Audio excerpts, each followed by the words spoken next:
नमः परमहंसाय स्वादतचरणकमलचिन्मकरन्दाय भक्तिजनमानसनिवासाय श्रीरामचन्द्राय नमः।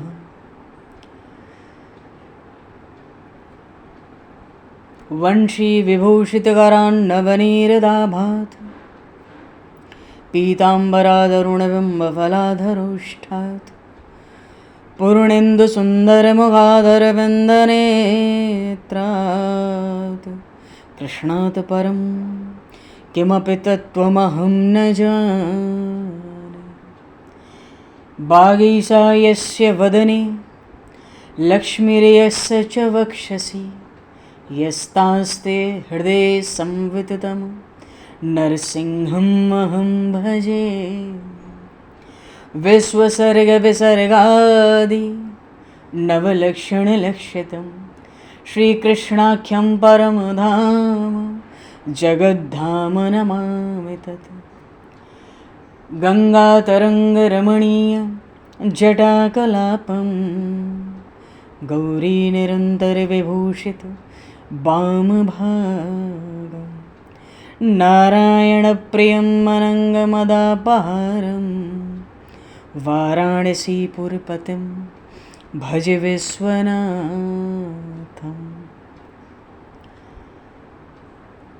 प्रह्लादनारदपराशरपुण्डरीक व्यासयम्बरीशशुकशौनकभीष्मदालभान् रुकुमाङ्गदर्जुनवसिष्ठविभीषणादीन् एतानहं परं भागवतान् नमाम्यहम्।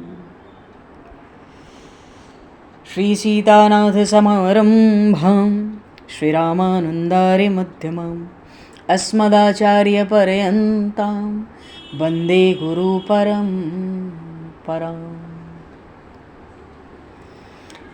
वाञ्छाकल्पतरुभ्यश्च कृपासिन्धुभ्य एव च पतितानां पावनेभ्यो वैष्णवेभ्यो नमो नमः। योगेन्द्राय नमस्तस्मै शुकाय ब्रह्मरूपिणे संसारसर्पदष्टमयो विष्णुरात्ममुच्यत। नारायणं नमस्कृत्य नरं चैव नरोत्तमं देवं सरस्वतं व्यासं ततो जयमुदीरये। गोविंद जय जय गोपाल जय जय गोविंद जय जय गोपाल जय गोविंद जय जय गोपाल जय जय गोविंद जय जय गोपाल जय श्री राधारमण हरि गोविंद जय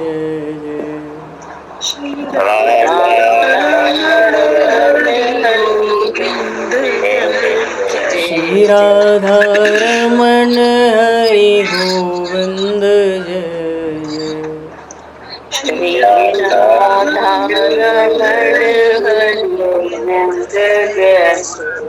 श्री राम जय जय ऋषिकेश जय जय श्री राम जय जय ऋषिकेश जय।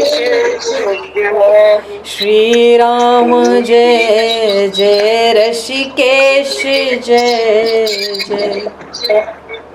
श्री राम जय जय ऋषिकेश जय। सीतारमण रघुनाथ जय जय सीतारमण राम रघुनाथ जय जय। सीतारमण राम रघुनाथ जय जय सीतारमण राम रघुनाथ जय। श्री वृंदावन बिहारी लाल की जय। श्री जमुना महारानी की जय। श्री गिरिराज महाराज की जय, श्री गिरिराज धरणे की जय, समस्त गौवंश की जय, 84 कोस ब्रजमंडल धाम की जय, श्री वेदव्यास जी महाराज की जय, श्री सुखदेव जी महाराज की जय, श्री शुत शौनक आदि ऋषियों की जय, श्री सद्गुरुदेव भगवान की जय, सब संतन की जय, सब भक्तन की जय, समस्त वैष्णवन की जय, समस्त पूर्वाचार्य चरणन की जय, समस्त संप्रदाचार्यन की जय, श्री सद्गुरुदेव भगवान की जय। गंगा मैया की जय, जमुना मैया की जय, सरयू मैया की जय, गौ माता की जय, तुलसी माता की जय, पृथ्वी माता की जय, काशी महारानी की जय। जय जय श्री सीताराम, जय जय श्री राधेश्याम। नमः पार्वती पते हर हर महादेव। हरिशरणम। अनंत कोटि ब्रह्मांड नायक सर्वेश्वर पूर्ण परात्पर ब्रह्म, असंख्य कल्याण गुणगणनिलय, भक्त वांछा कल्पतरु, शरणागत वत्सल, भक्त वत्सल, दीनबंधु, दया सिंधु, सच्चिदानंदमय श्री विग्रह भगवान श्री राधा माधव की महती कृपा करुणा से परम पावन 84 कोस ब्रजमंडल धाम के हृदय स्थल श्री धाम वृंदावन से महापुरुषों के परम अनुग्रह से आप सभी श्रद्धालु भक्त वैष्णवों की मंगल एवं पावन सन्निधि में मानव जीवन का सर्वोत्कृष्ट फल भगवत गुणगान, भगवत कथा, भगवत कीर्तन का आनंद हम सभी श्रीमद् भागवत महापुराण की आनंद कथा के माध्यम से प्राप्त करने जा रहे हैं।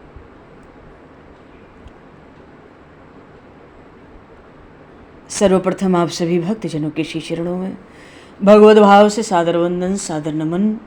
आप सभी को यथा योग्य जय सिया राम, जय जय श्री राधे, हरि शरणम। जय हो, जय जय श्री राधे, सभी को जय सिया राम, जय हो भगवान, जय हो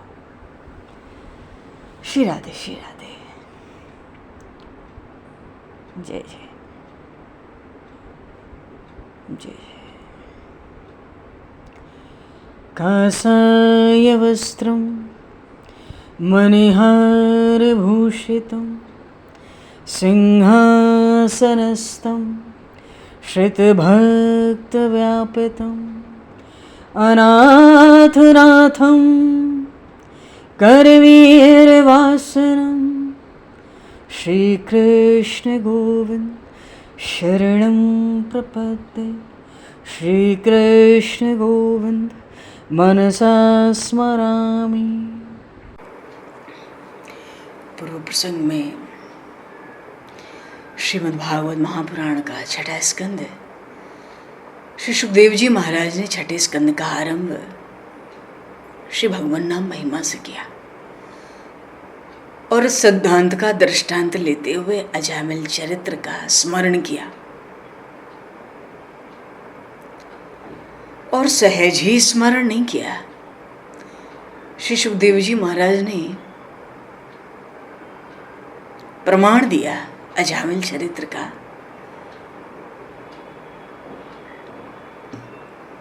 कि ये कथा अजामिल की मुझे महर्षि अगस्त ने सुनाई थी और जिस समय सुनाई थी, जब मैं वहां पहुंचा उस समय महर्षि अगस्त अपने शालिग्राम भगवान की सेवा कर रहे थे, हाथ में उनको स्नान करा रहे थे और वो शालिग्राम भगवान दक्षिण हस्त पर ही थे, दाहिने हाथ पर रखे हुए थे और पूरी नाम महिमा और दृष्टांत के रूप में अजामिल कथा महर्षि अगस्त ने सुनाई, हाथ में शालिग्राम भगवान को लेकर। बोलिए श्री शालिग्राम भगवान की जय। तो ये चरित्र कितना सत्य है। अजामिल चरित्र शालिग्राम भगवान को हाथ में लेकर सुनाया सुखदेव जी महाराज को। तो भाव है कि ये जो नाम महिमा है भागवत में, कल अजामिल जी का चरित्र हुआ, कैसे नारायण नारायण नाम बुलाया यमदूतों को देखकर। भगवान के पार्षदों ने यमदूतों को वापस जाने को कहा।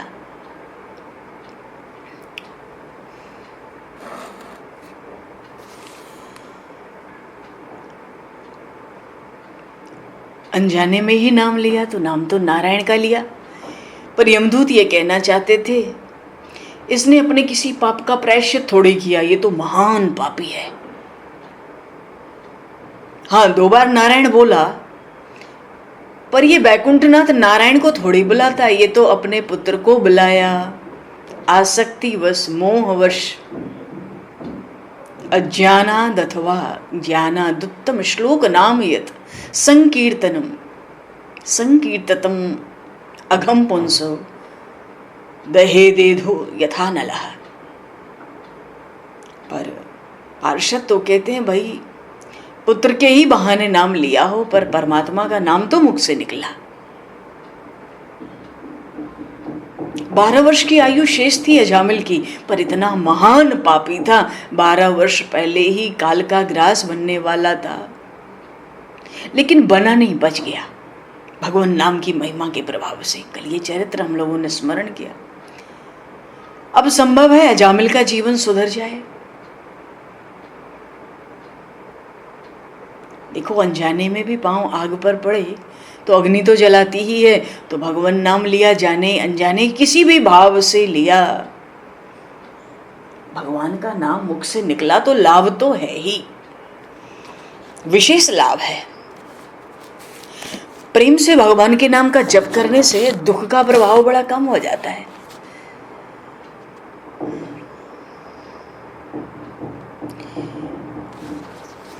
अजामिल निश्चित करता है अब तो जो कुछ भी हो मैं मन से संताप नहीं करूंगा, जी को नहीं जलाऊंगा, अब तो प्रभु के नाम का जप करूंगा।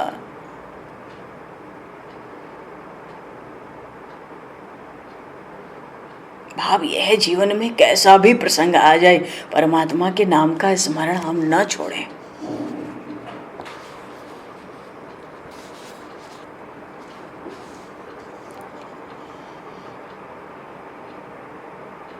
भगवान के पार्षदों ने तो यही कहा कि परमात्मा का नाम अजामिल के मुख से निकला है, थोड़ा पाप जला, अब तो भाई छोड़ो। अब छोड़ो क्या करें, यमदूत तो पहुंचे धर्मराज के पास, यमराज जी के पास। यमराज जी परम महाभागवत हैं, 12 महाभागवतों में एक है,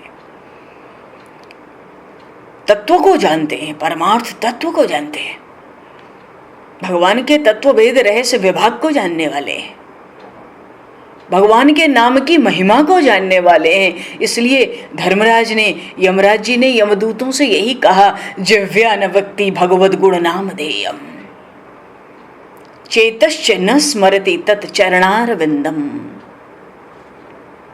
कृष्णाय नो नमते यच्छर एकदापि तानानि यद्व मसतो कृत विष्णु कृत्यान। अरे दूतों, जिनकी जीव भगवान के गुणों का, नामों का उच्चारण नहीं करती, उसको ही मेरे पास लाया करो।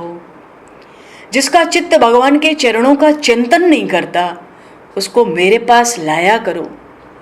जिसका सिर एक बार भी भगवान श्री कृष्ण के चरणों में नहीं झुकता, कृष्णाय नो नमति यच्छर एकदापि, जिसका सिर एक बार भी भगवान श्री कृष्ण के चरणों में नहीं झुकता, ऐसे भगवान की सेवा से, भगवत प्रेम से विमुख जो पापी है ना, उनको पकड़कर मेरे पास लाया करो। भाव है कि जो वाणी से, जो चित्त से अथवा जो शरीर से भी भगवान से संबंध नहीं रखता, अरे वो वाणी जो भगवान से संबंध न रखे, वो चित्त जो भगवान का स्मरण न करे, वो शरीर जो भगवान के लिए न प्रणाम वंदन करे, वो तो भगवान की सेवा से रहित है ना। श्री धर्मराज जी यही निर्देश देते हैं, पकड़ कर लाओ, पकड़ कर लाओ ऐसों को। श्री धर्मराज जी ने भगवान नाम की महिमा जब बताई तो सबसे पहले ये बताया भगवान नाम के उच्चारण की क्या महिमा है। एतावानेव लोकेस्मिन् पुंसाम धर्मः परम स्मृतः भक्ति योगो भगवती तन नाम ग्रहणादिभे। धर्मराज तो कहते हैं कि इस जगत में जीवों के लिए बस यही सबसे बड़ा परम धर्म कर्तव्य है कि वे श्री नाम कीर्तन, भगवान नाम उच्चारण, इन उपायों से भगवान के चरणों में भक्ति भाव को प्राप्त कर लें। बस तो जो परम प्राप्तव्य भगवान की भक्ति है ना, परम प्राप्त करने योग्य, उसका मूल कारण कहा गया है भगवान नाम कीर्तन। इसलिए धर्मराज कहते हैं नामोच्चारण महात्म्यम हरे पश्यत पुत्र का अजामिलोपि ये नैव मृत्युपाश दशमुच्यत। अरे प्रिय दूतों, भगवान के नामोच्चारण की महिमा तो देखो। अजामिल जैसा पापी भी एक नाम के उच्चारण करने मात्र से आज मृत्यु के पाश से छुटकारा पा गया, जबकि उसने साक्षात भगवान के नाम का उच्चारण नहीं किया, बल्कि नारायण नाम वाले अपने कनिष्ठ, अपने सबसे छोटे पुत्र का आह्वान किया, बुलाया। भयभीत होकर, यमदूतों को देखकर, मृत्यु का फांस उनके हाथ में देखकर उसके मुख से नारायण शब्द तो उद्गत हुआ, पर देखो ना उस नाम की महिमा, उसकी रक्षा के लिए भगवान विष्णु के पार्षद आ गए। अजामिल का ये जो प्रयास है, ये भगवान का नाम लेने से नहीं हुआ। ध्यान दो, अजामिल का ये प्रयास भगवान नाम से नहीं हुआ, भगवान नाम के उच्चारण से नहीं हुआ, भगवान के नाम के ग्रहण के आभास मात्र से हो गया। नाम तो पुत्र का बुलाया, नाम भगवान का था, बुलाना पुत्र को था नियत में। नाम का आभास हुआ और इतना कल्याण हुआ, मृत्यु के पास से छूटा। तो जब नाम का आभास इतना प्रभावशाली है, कबीर साहब के एक शिष्य थे पद्मनाभ जी, काशी में रहते, तो बहुत बड़े विद्वान थे, दिग्विजय थे, संपूर्ण विश्व दिग्विजय कर आए और कबीर साहब के पास आए थे। तो कबीर साहब क्यों किसी से शास्त्रार्थ खंडन मंडन करें, उन्होंने हाथ जोड़ लिया। पर उसने, पद्मनाभ ने कहा, कबीर जी अगर आप हमसे शास्त्रार्थ नहीं करोगे तो आपके हारे सारी हार है काशी की और आपके जीते सब जीत है काशी की। कबीर साहब सोचे, भाई मेरे माथे तो पूरा काशी का आ गया ज्ञान, मैं हारूंगा तो काशी की हार लिखनी पड़ेगी विद्वानों को। नहीं, शास्त्रार्थ करो। तो शास्त्रार्थ में क्या होता है? कुछ नहीं होता, भक्ति की चर्चा, नाम की चर्चा, रस की चर्चा नहीं, खंडन मंडन होता है। कोई 3 प्रश्न पूछता है, कोई खंडित करता है, चाहे कोई पूछे सामने वाला खंडित कर दे, खंडित कर दिया तो वो बड़ा पंडित है, दिग्विजयी पंडित हो जाता। 10-10, 12-12 बैलगाड़ियों में लेके ग्रंथों को घूमते थे पहले शास्त्रार्थ के लिए, दिग्विजय के लिए। और कबीर साहब तो भैया इतने ही पूछे, पद्मनाभ पंडित थे, पढ़ी समझे कि समझ पड़े हो, अहो कहो द्विजराज, बस बोल बंद। पढ़ के समझे हो कि समझ के पढ़े हो? जितनी पंडिताई घूम घूम के कर रहे हो, दिग्विजय कर रहे हो, शास्त्रार्थ कर रहे हो साधु संतों के पास, कबीर साहब कहना चाहते थे। कबीर साहब ने तो इतना ही कहा कि पढ़े समझे कि समझ पड़े, अहो कहो द्विजराज। आगे बोलने की जरूरत ही नहीं पड़ी, मुंह लटक गया।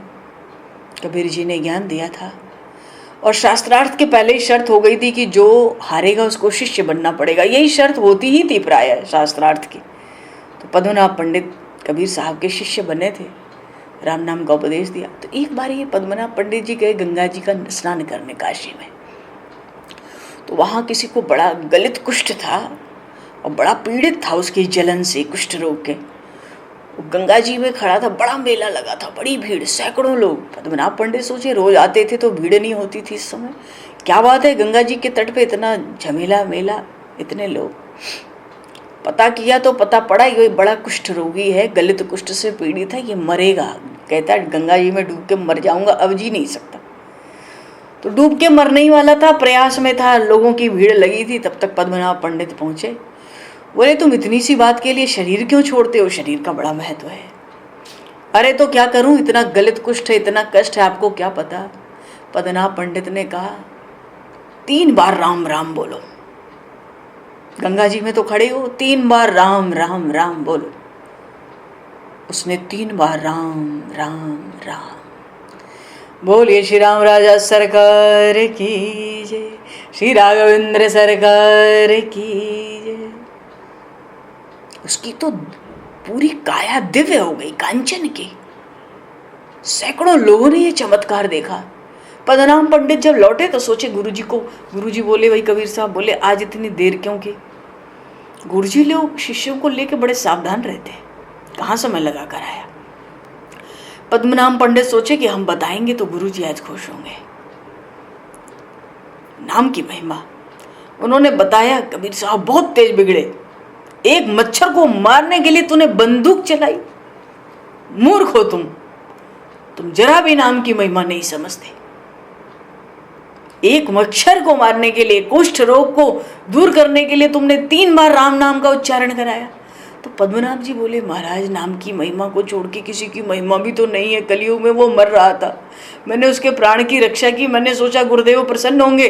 कबीर साहब बोले, अरे मूर्ख, ये काम तो नामाभास से हो जाता, भगवान के नाम के आभास से इतना काम हो जाता। तूने 3 बार राम नाम लेके उसको बचाया गंगा तट पे, इसका अर्थ तो यही है तूने मच्छर को मारने के लिए बंदूक की गोली छोड़ी है। बोलिए श्रीमन नाम महाराज की जय। तो अजामिल को जो लाभ हुआ भगवान के नाम से नहीं हुआ। नाम तो भगवान का था पर नियत में पुत्र था, इसलिए भाव ये है कि अजामिल जो मृत्यु के शिकंजे से बचा उसको लाभ हुआ भगवान नाम के आभास से। भगवान नाम का केवल आभास हुआ। भगवान धर्मराज जी कहते हैं, भगवान के गुण, लीला, कथा और नामों का भली भांति कीर्तन करने से मनुष्य का सब पाप नष्ट हो जाता है। और सब पाप को नष्ट कर देना, नाम महाराज सब पाप को नष्ट कर दें भगवान का नाम गुण कीर्तन सुन करके, तो कीर्तन करके, तो ये कोई नाम का बहुत बड़ा फल थोड़ा ही है। क्यों? क्योंकि अत्यंत पापी है जो अजामिल है। अजामिल ने मरने के समय चंचल चित्त से पुत्र का नारायण नाम बुलाया था। नाम के आभास मात्र से ही उसका सारा पाप नष्ट हो गया, मुक्ति की भी प्राप्ति हो गई। तो ये कहना कि नाम के बल पे सब पाप नष्ट हो जाते, ये बड़ी छोटी ही बात है। बात यह है कि नाम के उच्चारण से पाप का नाश, मुक्ति की प्राप्ति परम फल नहीं है। फिर परम फल क्या है नाम के उच्चारण का? अगर पाप का नाश होना परम फल नहीं है, मुक्ति की प्राप्ति भी नाम के उच्चारण का परम फल नहीं है, तो नाम के उच्चारण का, कीर्तन का, कथा श्रवण का फल क्या है? फल तो यह है कि निष्काम और निष्काम अकाम भक्तों को वो श्री नाम महाराज श्री नाम के सेवन से, वो नाम का जब उच्चारण करते हैं ना, निष्काम भक्त जो भगवान को छोड़ के और कुछ नहीं चाहते, वो सच्चिदानंद में स्थित में अवस्थित हो जाते हैं, ब्रह्म स्वरूप हो जाते हैं, वो साक्षात ब्रह्म रूप हो जाते हैं, वो जीवन मुक्त हो जाते हैं। अरे ये कह लो कि जो जीवन मुक्त अवस्था से भी उत्कृष्ट मधुरतम स्थिति होती है, उस स्थिति में पहुंच जाते हैं। केवल पाप का नाश हो जाए, हमारी मुक्ति हो जाए, ये नाम महाराज का फल नहीं है। परम फल जीव ब्रह्म रूप हो जाता है, भगवत स्वरूप हो जाता है। अपने यमदूत को हाथ में पाश लिए देखकर, क्योंकि पाश तो लेके गए थे, पद्म पुराण में आया कि यमदूत हाथ में पाश लेकर खड़े थे, बात कर रहे थे यमराज जी से। तो जब यमदूतों को देखा कि हाथ में मृत्यु का पाश, फंदा, फांसी का फंदा लेके खड़े, तो यमराज उस दूत के कान में कहते हैं, देखो जो भगवान के कथा श्रवण, भगवान की कथा नहीं सुनते, जो नाम संकीर्तन नहीं करते, जो भगवान की लीलाओं का दर्शन नहीं करते, जो स्वरूप का भगवान के चिंतन नहीं करते, उनसे दूर रहना। मैं औरों की परिहर भगवत कथा सुमत्तान प्रभुर हनन हनुमन्य नणाम न वैष्णवा नाम। कहते हैं कि मैं सबको दंड दे सकता हूँ, देने की शक्ति रखता हूँ मृत्यु दंड, पर वैष्णवों को नहीं दे सकता। तुम लोग भी वैष्णवों से दूर रहना। क्यों? जो दंड की नीति है, दंड देना, अपराध का दंड देना, ये जो व्यवस्था है ये जगत को नियंत्रित करने के लिए होती है।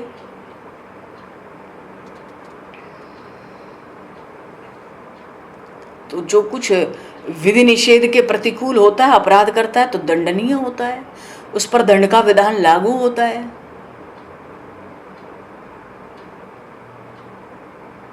लेकिन जो विधि और निषेध के अनुसार राध सिद्धि की साधना में रहते हैं, तन मन वचन से भगवान में लगते हैं, अपराध से बचते हैं, वहां तो वैष्णवता है। अरे अब जिसका चित्त भगवान में, उससे अपराध बन ही नहीं सकते, उससे पाप बन ही नहीं सकते। बन भी जाते हैं तो दयालु प्रभु क्षमा कर देते हैं। जिनके वैष्णव का अर्थ होता है जिनके सर्वस्व श्री कृष्ण हैं, जिनके सर्वस्व श्री राम हैं, जिनके सर्वस्व श्री नारायण हैं।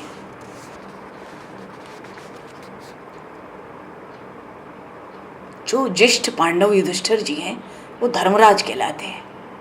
क्यों? क्योंकि वो धर्मराज के अंश से कुंती पुत्र हुए थे। तो उनका प्रसंग जो महाभारत में आया वो प्रसंग श्री धर्मराज का प्रसंग ही मानना चाहिए। सरशैया पे लेटे हैं श्री भीष्म पितामह, उनसे जिज्ञासा की थी, वहां नाम की महिमा सुनाई है। श्रद्धामृत कथायाम में शश्वन मदन कीर्तनम परिनिष्ठा च पूजायाम स्तुतिभिः स्तवनम मम। भगवान श्री कृष्ण उद्धव जी से एक जगह कहते हैं, जो मेरी भक्ति प्राप्त करना चाहता हो वो मेरी अमृतमयी कथा में पहले तो श्रद्धा रखे, फिर निरंतर मेरे गुण लीला और नामों का संकीर्तन करे, फिर मेरी पूजा अत्यंत निष्ठा से करे, मेरी स्तुति मेरा वंदन करे, अपने एक एक अंग की चेष्टा केवल मेरे लिए ही करे, वाणी से मेरे ही गुणों का गान करे और अपना मन मुझे ही अर्पित कर दे, अपनी सब चाहना कामनाओं को भीतर से छोड़ दे।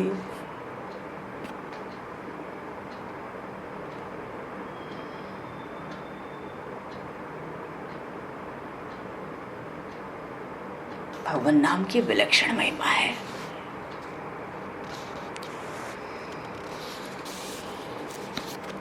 यहां पर धर्मराज ने कहा कि जिव्या न भक्ति भगवत गुण नामधेयम। अच्छा देखो, जिस तरह भगवान के दूतों ने अजामिल को छुड़ाया, अजामिल शैया में पड़े पड़े ये सब देख रहा है। क्या मुझे ये मारने आए थे यम के दूत? आज मैं मरने वाला था, पर मैं नारायण नारायण बोला तो दो व्यक्ति मुझे छुड़ाने आ गए, मैं बच गया। अच्छा, अत्यंत पापी हो, जीवन में ऐसा कोई प्रसंग आ जाए, घट जाए ना, तुरंत सुधर जाता है, ये निश्चित बात है।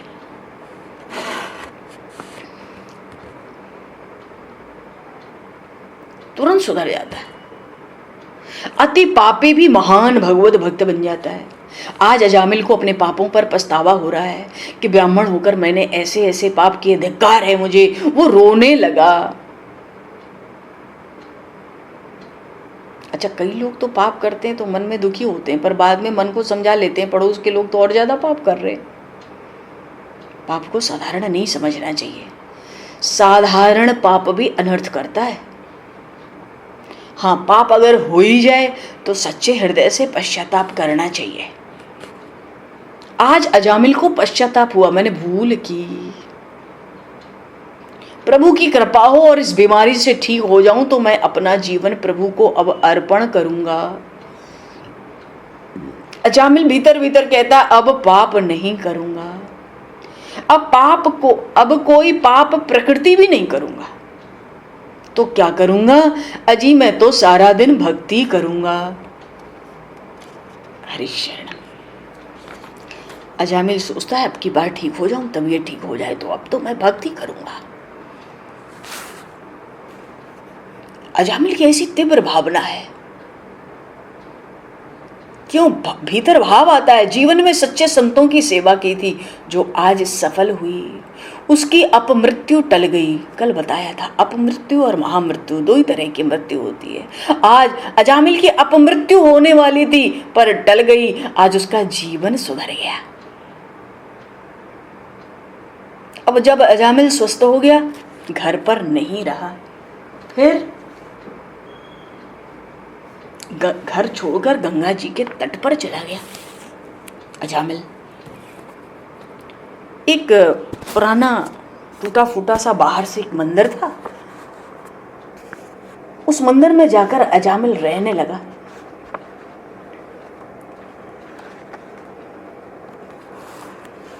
अब सारा दिन भगवान के नाम का जप करता। अब अजामिल मौन रहता है, आंख उठाकर किसी की ओर देखता भी नहीं। भगवान के नाम के जप में भी बड़ा रस। राम राम राम जी है जौलो हूँ तू न जपी है, तौलो तू कहूँ जाए तीहू ताप तपी है। गोस्वामी जी कहते हैं, हे जीव, विनय में कहा, जब तक तू जीव से राम नाम नहीं जपेगा ना, तब तक तू कहीं भी जा, तीनों पापों से जलता ही रहेगा। सुर सर तीर बिनु नीर दुख पाई है, सुर तरु तरे तो ही दारिद सताई है। तू राम नाम नहीं लेगा तो गंगा जी के तट पर जा, वहां भी जाकर तू पानी के बिना तरस कर दुखी होगा, मरेगा। सामने गंगा जी होंगी पर तू मरेगा। क्यों? तेरे पास राम नाम नहीं है। और तू कल्प वृक्ष के नीचे भी जाएगा ना, वहां भी तुझे दरिद्रता ही सताएगी। ऐसा नाम का प्रभाव गाया।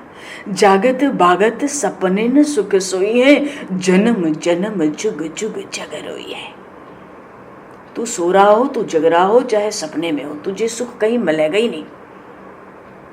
इस संसार में जन्म जन्म और युग युग में भगवान नाम के आश्रय के बिना तुझे रोना ही पड़ेगा।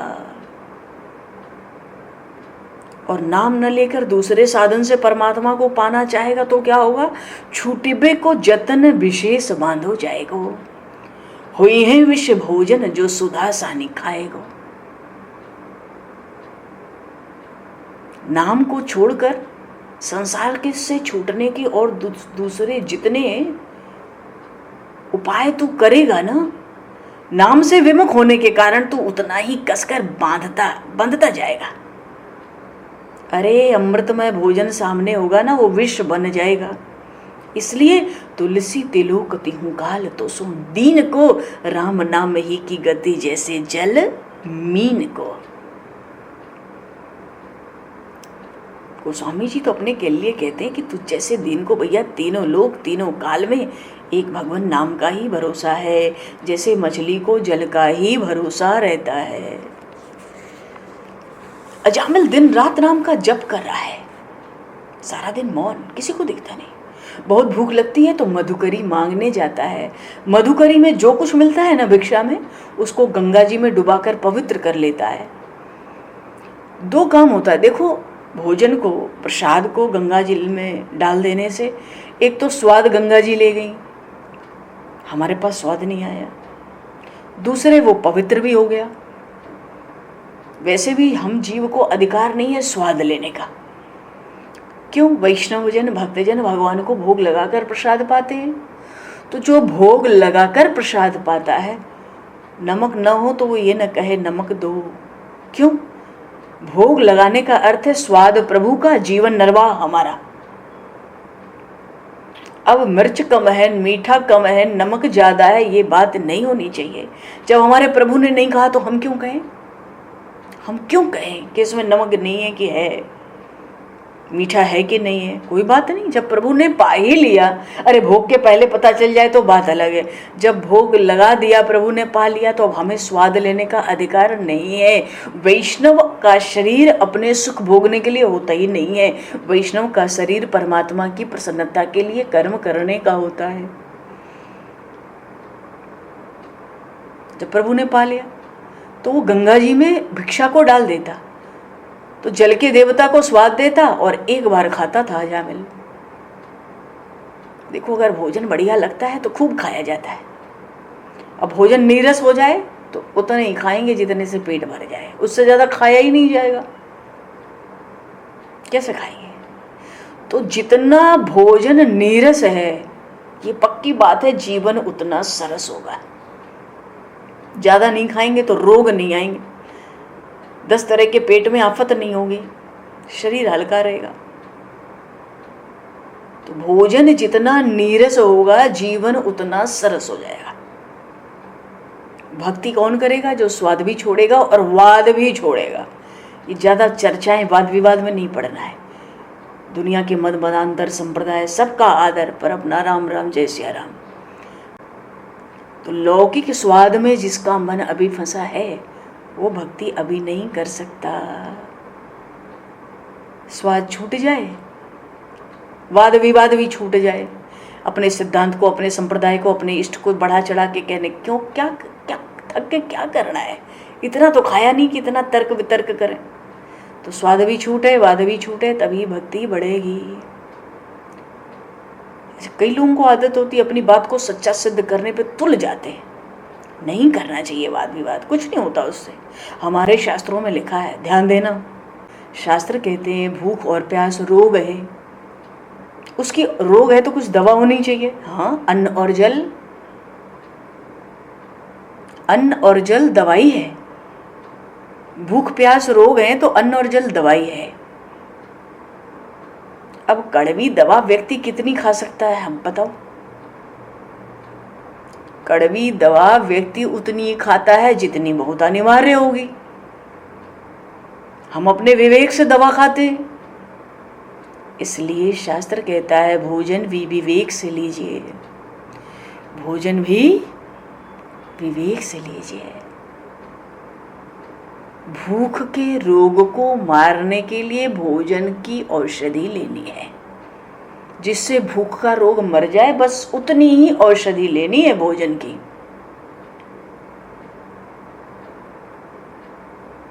और जब भोजन करें तो मौन होकर, मौन होने का अर्थ है जो भीतर बैठा है हम उसको पवा रहे हैं। बहुत लोगों को आदत होती है, 80% लोगों को, ज़्यादा लोगों को बहुत बातें करते हैं। खाने का अर्थ है बैठ जाओ एक टेबल पे, झूठ काट तो पता ही नहीं चलता आज किसी को कि झूठा किसको कहते हैं। झूठा शब्द बचा ही नहीं, अनर्थ हो रहा है, अनर्थ, पूरा अनर्थ हो रहा है। खूब बातें करते हैं।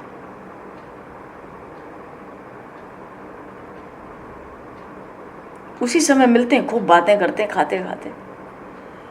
भोजन बड़े विवेक से और भीतर दृष्टि डालकर भोजन होना चाहिए।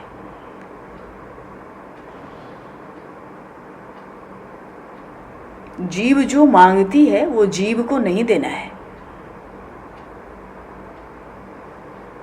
भाई जिए कि नहीं जिए, जीना है ना। कैसे? पेट जो मांग रहा है पेट को देना है, ठीक है। जीव जो मांग रही है वो जीव को नहीं देना है। जो पेट मांग रहा है ना, पेट में भूख का रोग है, उसको औषधि का भोजन चाहिए। भोजन जितना नीरस होगा जीवन उतना सरस होगा। जीव जो मांगेगी वो देंगे, तब तो सब चौपट कर देगी जीव अकेले। भोजन करना पुण्य है, क्योंकि भूख रोग है ना, भोजन औषधि है। भाई रोगी को उसकी दवा देना पुण्य नहीं है क्या? भोजन करना पुण्य है, पर जीव से लाड़ लड़ाना पाप है। इसलिए भजन और भोजन भीतर दृष्टि डालकर, हाँ, यहां तक कि भोजन करते समय बाहर भी नहीं देखना चाहिए। ऐसे ही जब भगवान का जप करें तो भीतर भगवान का दर्शन करते हुए करें। भजन में भीतर दृष्टि, भोजन में भी भीतर दृष्टि। हरे शरण।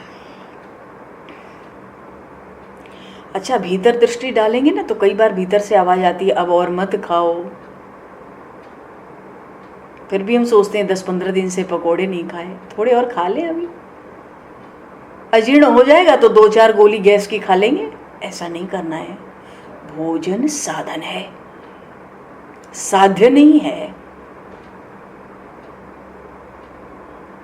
इस शरीर से भगवान की भक्ति होती है।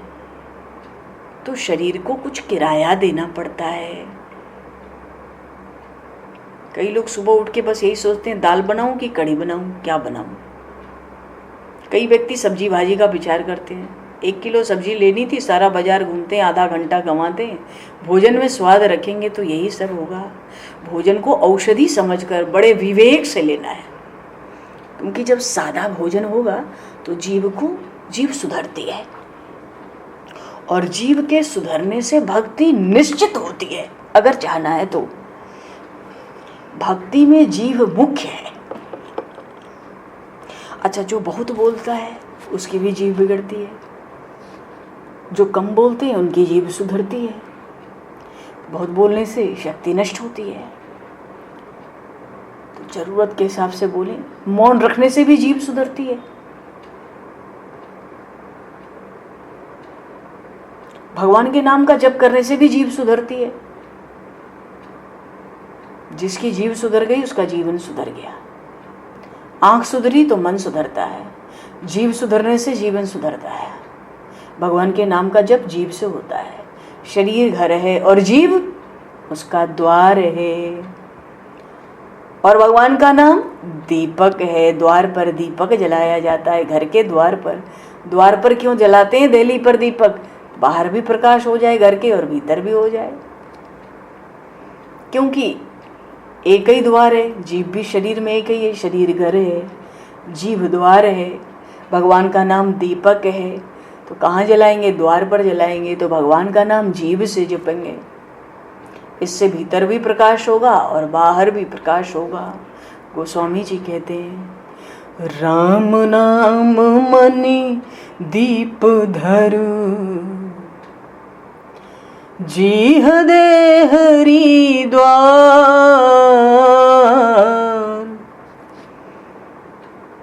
तुलसी भीतर बाहर हूँ, जो चाहसियो जिया। राम नाम मनि दीप धरु,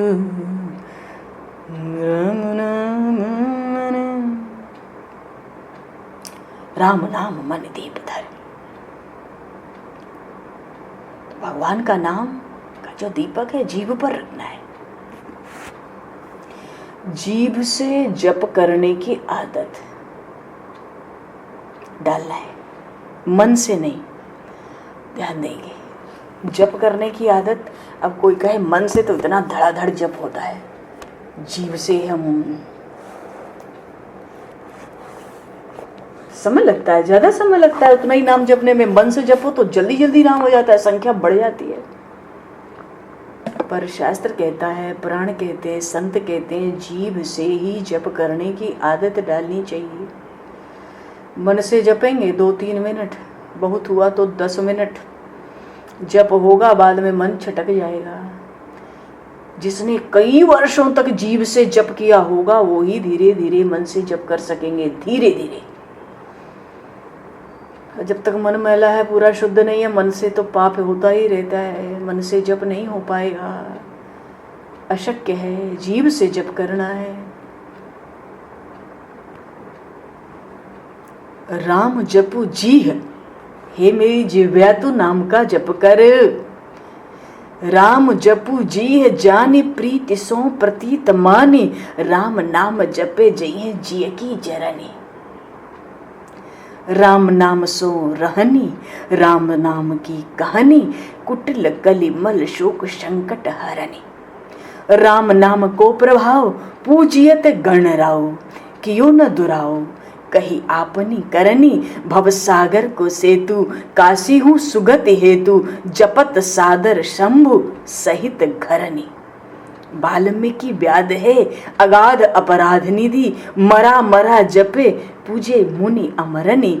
रोक्यो बिंद सोख्यो सिंधु घट जहु नाम बल, हारो ही खारो भयो भूसर डरनी। राम महिमा अपार, नाम महिमा अपार, शेष सुख बार बार, मति अनुसार बुध वेद हूँ बरनी। नाम रति काम धेनु तुलसी को काम तरु, राम नाम है बिसोह तिमिर तरनी। तो भाव है राम जपू जी है।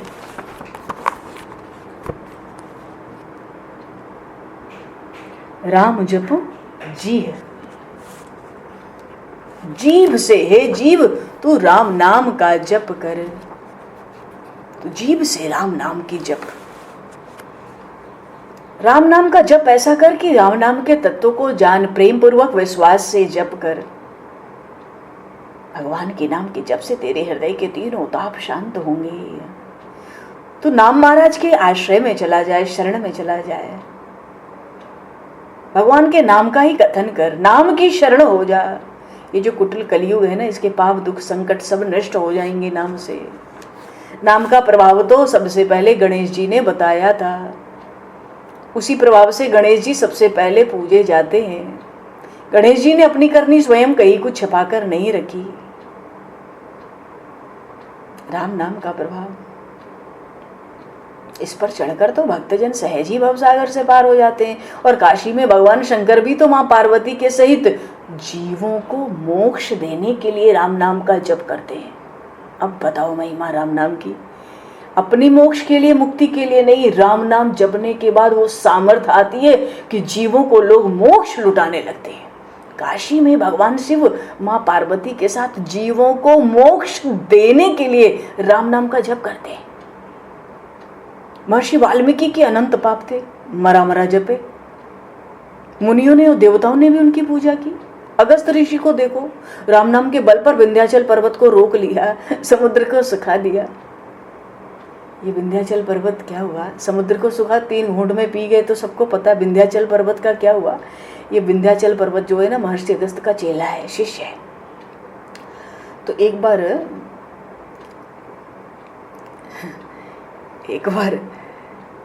विंध्याचल पर्वत के मन में आया, किसी कारणवश, कथा है अब उसका प्रसंग नहीं, चर्चा भी करेंगे, समय नहीं है। तो मन में आया सूर्य बहुत तांडव मचा रहा है, इसको ढक दूं, देखूं कैसे इस तरफ आता है। विंध्याचल पर्वत बढ़ गया बहुत, इतना बढ़ा कि सूर्य ढक गया। अब सोचो कितना बढ़ गया। सब देवता परेशान हुए, पृथ्वी पे त्राही त्राही होने लगी। सब ने महर्षि अगस्त से कहा, क्योंकि गुरु थे ना विंध्याचल के, तो अगस्त जी से कहा, महाराज आपके चेला ने बड़ी आफत करी, सूर्य को ही ढक दिया है, विंध्याचल पर्वत इतना बड़ा हो गया, कुछ उपाय करो। तो महर्षि अगस्त गए विंध्याचल के पास। तो जैसे ही गए तो विंध्याचल ने अपने गुरुदेव को प्रणाम किया, प्रणाम के लिए दंडवत लगाई। तो गुरुजी ने आशीर्वाद क्या दिया, बेटा ऐसे ही पड़े रहो, तुम उठना मत, मैं तुमसे प्रसन्न रहूंगा, तुम ऐसे ही लेटे रहो मेरे चरणों में, दंडवत ही लगाते रहो। बोलिए श्री भक्तवत्सल भगवान की जय। वो विंध्याचल अभी तक लेटा ही है, एक स्वरूप से लेटा ही है, इसलिए पृथ्वी चल रही है, दुनिया चल रही है। हरिशरण सबको राम नाम के बल पर, भगवान के नाम की महिमा अपार है। शेष जी हो, सुखदेव जी हो, वेद हो, चाहे बड़े बड़े पंडित हो, सबने अपनी बुद्धि के अनुसार इसका वर्णन किया है। भगवान के नाम से प्रेम हुआ तो फिर तो क्या पूछना है, मन चाहा दुर्लभ पद मिल जाता है। अरे अज्ञान के अंधकार को दूर करने के लिए तो साक्षात सूर्य है भगवान का नाम, और क्या कहा जाए, साक्षात सूर्य है। तो राम नाम मन दीप धर, जी है देहरी द्वार।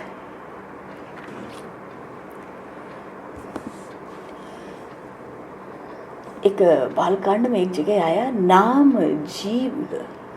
नाम जी है जप जागहि जोगी, बिरति बिरंचि प्रपंच वियोगी। अद्भुत चौपाई है।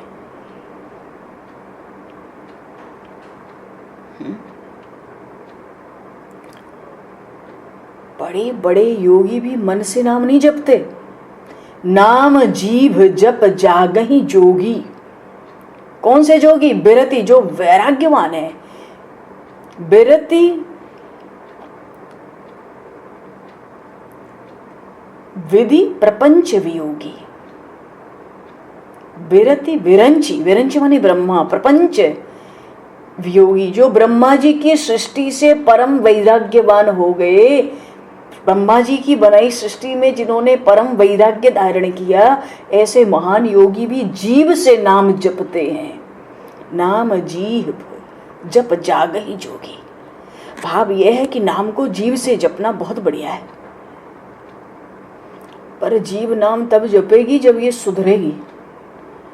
लाड़ लड़ाएंगे तो सब चौपट कर देती है काम हर 2 दिन के बाद। जीव को समझाना है, हे जीव तुमको बढ़िया खाने की इच्छा होती है, मैं बाजार से लाके तुम्हें खिलाता हूँ, पर एक बात है, मैं एक बात तुमसे रोज कहता हूँ कि भगवान के नाम का जप कर, तू मेरी बात नहीं मानती, इसलिए मैं तुझे सजा दूंगा। क्योंकि साधारण हम जैसे साधारण सजा पाने से ही सुधरते हैं।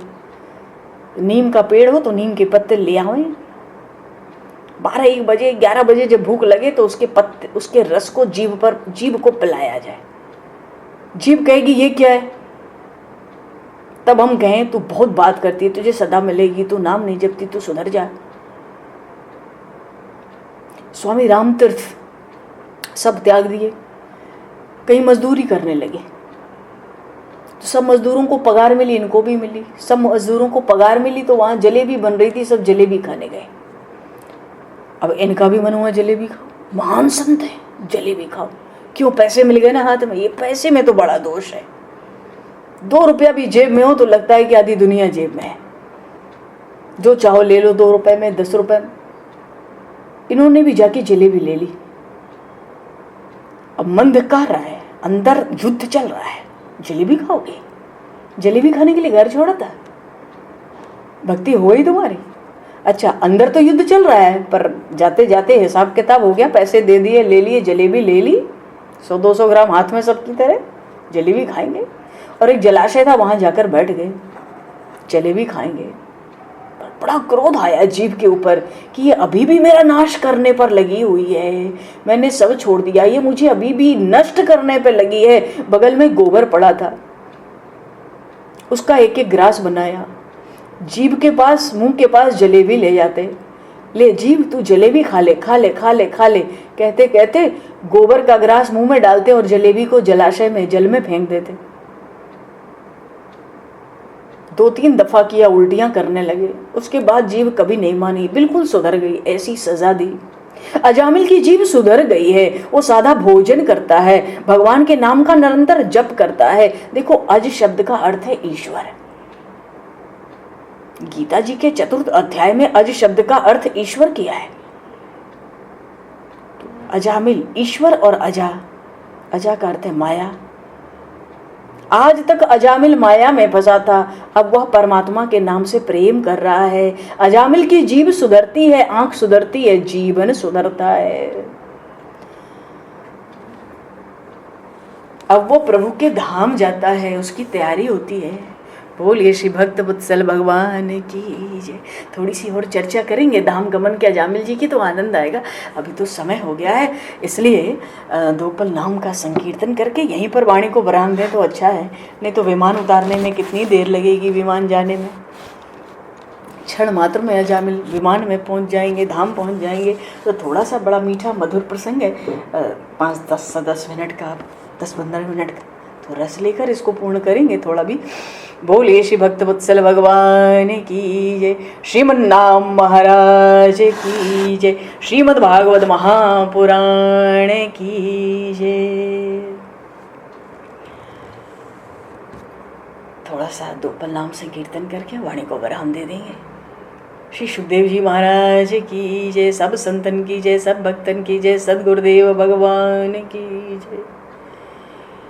अति पावन है तिहारो नाम सीताराम।